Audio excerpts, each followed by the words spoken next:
walk around with this in my head all the time. All the time, there are women who are out there thinking at 65 or 70, they have nothing to add.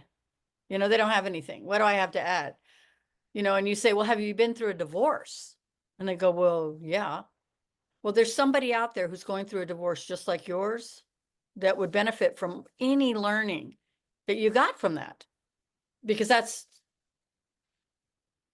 the benefit of our age, is that we have been through it all. There's nothing that a girl that's 30 years old has been through that somebody I know or myself has already been through successfully and lived on. When you're thinking, I can't do this, trust me, you can, because we did. So, you know, that's part of my message. And I'm of the thought that it's our responsibility, because the information that we've gathered in the last 30, 40, 50 years, we've been in the information highway. It's been a highway of information. 40, 50 years before that, they didn't have the information. They didn't have the books. They didn't have the writers. But those hippies, they said, hey, we want more. We want to learn more. We want to be more. And we have become more. We've changed the whole world. So I feel like I have a responsibility to find whatever it is, whatever way I can, to help younger women with the tools that I have. And even women my age, to say, you can't tell me you haven't, you know, that your life is boring and you haven't done anything. And, you know, you're 70 years old. Sorry.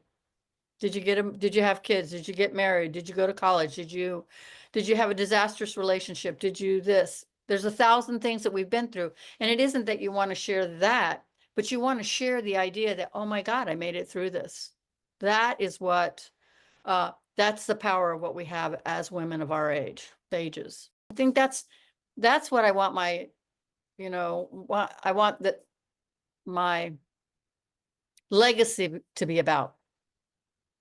The difference I made for all these people who thought they were just gonna get to 60, and even me, I never saw myself in the rocking chair. But when I grew up, that's how we saw our grandmothers. They sat in rocking chairs, you know, and they wore muumuus, and they were lovely, you know, and they took care of us.